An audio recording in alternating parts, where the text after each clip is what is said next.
Hey guys, something a little different today. Scott, Flippin Customized. We have a 2022 Ford Maverick in the shop. Not for repairs, but we're just kind of going to give it a once-over. So anyone that's out there that's considering buying one of these Ford Mavericks, it'll be a good kind of once-over. My buddy Jake bought one in the fall of last year. So kind of like what his standpoint on the truck was, what he likes, what he doesn't like, to different things about it. So come on along with us. Let's take a look at this Ford Maverick. All right, guys, so here it is, the 2022 Ford Maverick. This is the Lariat edition. Obviously the higher end package. It actually has some pretty nice looking leather seats in it. It's got some nice, it's a nice trim level truck. It's got the black wheels on it. And I did call it a truck because technically it falls into the mini truck class. Step below the Ford Ranger. This was their answer to the Ridgeline, maybe. I'm not sure what their answer was as far as small trucks go, but it seems to be selling well, and well, let's talk about it. All right, guys, I'm here with my buddy Jake. I use that term loosely. It's my friend Jake, kind of. But we're going to talk about his Lariat package Maverick today. So, without further ado, here's Jake. Let's talk about his truck. Jake, let's hear about your truck. Let's talk trucks. Manly trucks. Yep, let's do it. It's perfect. All right, now we got truck definition down. Let's talk Maverick. All right. First of all, definition of a pickup truck: enclosed cab, open back. Fits the definition. Clearly, it does. All right, it does. Clearly, to me, first impression is the Honda Ridgeline. Yep. You familiar with that? Yep. Okay. Not really a truck, but that's okay. So, what I like about this, it's small. I'm originally from New York City. This is a perfect vehicle. It's a huge truck, then. Yeah, it's a big vehicle for that. But this is a perfect mixture of, if you need small things to transport, if you're not towing big things, you don't need to carry a lot of weight in the back. You're not used to slinging around big things. This is, I hate to say it, an SUV with a bed. What'd you just say? SUV with a bed. Okay, but you know what? It has the capability of putting stuff in the back and getting it home. So you got to run to Home Depot, you got to run to Lowe's, whatever you got to do. You can do that in this truck. Yep. All right. So under the hood we have a EcoBoost. Yep. 4-cylinder. So 4-cylinder. Ford is big on their EcoBoost engines. Oh my! It's not the direction I thought it was. Is this front-wheel drive? All-wheel. Really? Okay, I wasn't expecting that. The engine is in there transversely, so it's not like your standard truck would be this way. It's mounted this way like a car. Not a car. I'm not calling it a car. I'm not making fun of it. I just wasn't expecting that. All right, so we have the EcoBoost 4-cylinder engine, which actually they're very respectable amount of power. Jake, how much is the horsepower in this, roughly? This model is 250. That's pretty damn good out of a 4-cylinder, I'm not gonna lie. And total capacity, this is the Lariat edition. He's got what, 4,000 pounds? Yep. So this is the upgraded edition. I got the upgraded package. So this standard is 2,000 pounds. This one has 4,000. That's quite a bit. So anyone that's gonna tow their 4-wheeler, their side-by-side, maybe a little bit of firewood, whatever. You can tow a trailer on it because it has a tow package. Does it have trailer brakes? Or just the trailer hitch? Just towing. So it has a tow package. It's not set up for brakes, but it's probably wired for it, but it doesn't have them from the factory. All right, let's take a look at the inside. So again, this is the Lariat edition. He actually opted for the leather seats.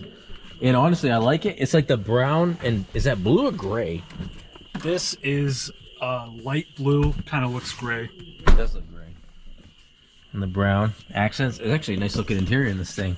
Nice display screen. 8-inch display screen. Full of little perks around here. Oh, is it electronic shifter? Yep, we have an electronic shifter here that took a little to get used to. Yeah, those are different. We have a cool little wireless charging station here. Just toss your phone. Oh, that's neat. I wish I had that in my old stuff. Everything here can be hooked up Bluetooth, and there's a lot of interesting things. For example, they did not go on a shortage of water bottle holders. This gap right here is for the tall Yetis or the new cool, whatever the cooling bottles are there, should fit those in this slot right here. 2 more here. No shortage of water holders. Oh my. Yep. Yeah, it's got a few. Here, this is a conversation for the Maverick community. No one knows what it is. Really? There is a community of Ford online where you can share 3D printed parts, and different people have created different prints that you can actually go and download here. Some people sunglass holders, some people create change, some people create little trash cans. So Business card holder. Yep, there's a community out there that 3D prints, and you can share those files. That's cool. Nice. Plenty of room in the back seat. I'm gonna get in the back, take a look at that back. All right, let's talk the back seat, Jake. So here it's what they say is 5-person. I would personally think four adults. Yeah, 4 adults, maybe 3 kids back here. Standard little thing here. What I like about here is you pull these handles on the bottom, and you have these 2 tubs of storage. So jumper cables or winter supplies, little shovels, something. If that had a drain in it, you could make this a cooler. Oh yeah. That would be freaking rad. See, built-in cooler, just put a drain. Yep. Perfect. All right, he's got the tonneau cover on the bed. It does have the bed rail protectors on it. It's the FX4. He's opted for the bed liner for the back as well. So it's actually a standard, pretty standard width bed. It's only about what, 4 or 5 feet long, so it's not super long. And unlike the Ridgeline and the Chevy Avalanche, I believe it was, with a bed where you could actually fold and convert into the truck and make the bed longer, this doesn't do that. So this is actually more of a truck. Quick side note, golf clubs, also the Mavericks. He literally bought Maverick golf clubs, but hey, here nor there. All right, so it's got lights in the bed. Sweet, 110 volt. 120. Nice. How many amps is that, do you know? 400 watts. Okay, well, Air decent. compressor, yep. And then this side, Storage. just a little storage cubby in here. It's like a takeaway from the Toyotas. All right, now tie downs. It looks like adjustable tie down anchors in this thing. I don't know if that is that standard or did that come with yours? I believe this was standard. And another thing, part of that Ford online community I was talking about, people share their prints. So there's design builds of bike racks, different storage needs that you can go, and all the builds are on it. You can download it and build it yourself. That's cool. I'm gonna measure this bed. All right, the official measurement of the bed, 4.5 feet, about 55 inches. So not bad. The hitch, and I'm actually curious. We're gonna get this on the lift and take a look at this thing because I have no idea what it looks like underneath. All right, let's take a look underneath this thing. Basically got some, actually, instead of plastic, it's got actual aluminum, raw aluminum. I'm thinking some powder coating, Jake. Aluminum skid plates on it, which are ruggeder than the plastic, which is good. It has the sound barriers I'm not particularly a fan of for holding moisture in there, but it does have the sound barriers. I would still say take them off and oil undercoat it, but that's fine. It is a centrally mounted drive shaft, and I thought it was off to the side. The reason being is because that engine, remember, is going this way. So I'm not really sure how they did that with the whole transfer case. Wouldn't want to replace that. But anyway, it's got a center mounted drive shaft. It's got independent rear suspension, coil spring. So again, it's a, I don't see unibody. Would that be unibody? It'd be unibody. Yeah. So it still has a subframe on it that's removable. It's the unibody that's part of the vehicle body itself, which is also the frame. Again, this is 2,000 pound towing capacity. That's a fair amount of towing capacity for this thing, I will say. And it does have a spare underneath here. It is not a full size, but it does have a spare. All right, so she is all-wheel drive, but like it can go in, I guess, technically two-wheel drive mode because these are freewheeling in the back, either direction, and that's not spinning any drive shafts or any of the drivetrain itself. So that's pretty cool, and that accounts for what we get into next, and that's the fuel mileage. All right, Jake, let's talk fuel mileage. What is it rated for versus what you get? Keep in mind, this is the 4-cylinder EcoBoost turbocharged truck. Yep, so it's rated 21 city, 29 highway. I recently took a trip down to New York City. It's about a 5-hour drive, 5.5 with traffic, and I averaged 31 miles per hour. All right, something Steve, my buddy, just picked up was the actual sway bar end link. For all of you that don't know, is the anti-sway. Helps with body roll in the vehicle.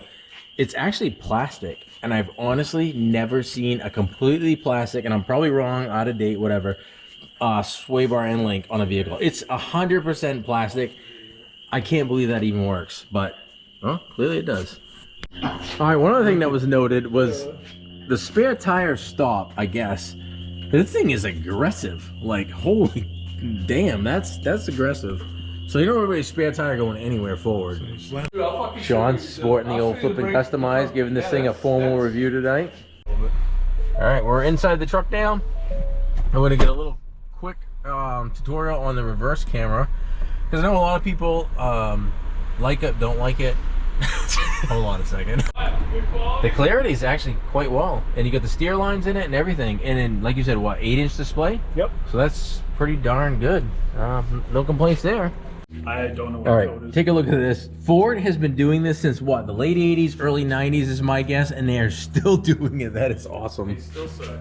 All right, guys, so we're just going to talk about the Maverick, and as far as the positive points, are things that Jake likes mostly about the truck, and then we'll get into some stuff that he doesn't like about the truck that he'd like to see different. So without further ado, Jake, what do you like about the truck? So positive, comes with a lot of cool features, comes based off the last car I was driving, comes with a lot more, it's more modern. What were you driving? I was driving a 2010 Volvo, which had a lot of electrical issues, which I'll get into more a little later. The price point was you fucking make a face again. All right, this is take three on the positive things. It took that much to get Jake to come up with 3 things that he liked about his truck. Sure, some things I like about it. Price point was pretty good. It comes, depending on what you like, the base model that comes with nothing was under 20 grand, and then you can add more features depending on what you want to buy. Now, this being the Lariat, which is a pretty fully loaded truck. Yep. Well, price point, roughly. So when I bought the Lariat, I was actually on an 8-month waiting list, and this came out to 35 MSRP, 35,000. Out the door. Out the door. Yep. That's not bad for a truck. Yep, and that's the fully loaded with the off-road package and the towing package, leather seats. That's right. It's got the FX4 off-road package on this truck as well. Very nice. All right. Some of the other features I like, it has the Ford Pass app. First time I've ever had the option to start the car when you're still in your house. That comes very nice here in Maine winters. So no separate remote control. It's off your phone. It's both. I personally use the app on my phone. Nice. And the thing I like the best is the fuel mileage right now. It's still really good, and I'm really enjoying the savings, especially nowadays. Yeah, at 30 plus miles per gallon in a truck, that's unheard of. Now, what don't you like about the truck? Yes, don't you like about the truck? Probably my biggest complaint would be highway driving. There's a lot of wind noise, so you definitely hear it inside. If you're doing 80 or above, you would definitely have to either crank up the radio or talk louder because it's hard to hear inside there. Another thing I don't like, and I understand, I bought the Maverick the first year it was built, is there's a lot of recalls out for it. So, this was year 1. Okay, yep, all right. This was year 1, so there's a recall, and I actually have to go back to the dealership to get a recall fixed. What's the recall? It depends, I believe, what version you have. I believe there's 6 different recalls. For this particular one, it has to do with a passenger airbag. It's still drivable. They didn't recall it that you can't drive it, but it has to be fixed. Okay, all right. And you want to talk about the backstory a little bit about the truck? Let's hear the backstory.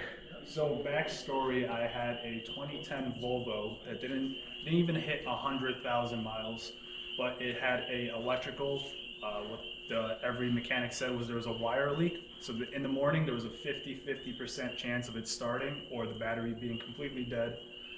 So I had to get a new vehicle, and that was during peak COVID time where every vehicle was massively marked up. So this was actually not the first vehicle I was looking at. I was looking at some Toyota RAV4s, but every other dealership that I went to immediately gave me a 5 to 10 grand markup, and that was just a dealership markup. So on top of MSRP, whatever they felt because of low shortage or something. So check this out, went on the waiting list, and after 8 months it arrived, MSRP, and it was right out the door. So if it wasn't for COVID, I don't know if I would have gotten this, but this was the best option at the time. And right now, no regrets driving it. Awesome. Well, you heard it. All right, so you heard it firsthand from Maverick owner. Again, this is the first production year, 2022, which I actually missed that early on in the video.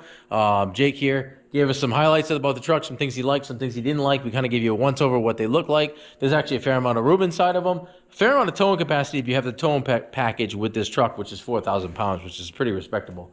So basically, it's a decent little truck. And for the money in the truck market, that's a decent price point for the truck as well. So if you like this video, drop a comment. Tell us what you want to see about the truck. If you got any specific questions for Jake, hit us up. Thanks again, Flippin Customized.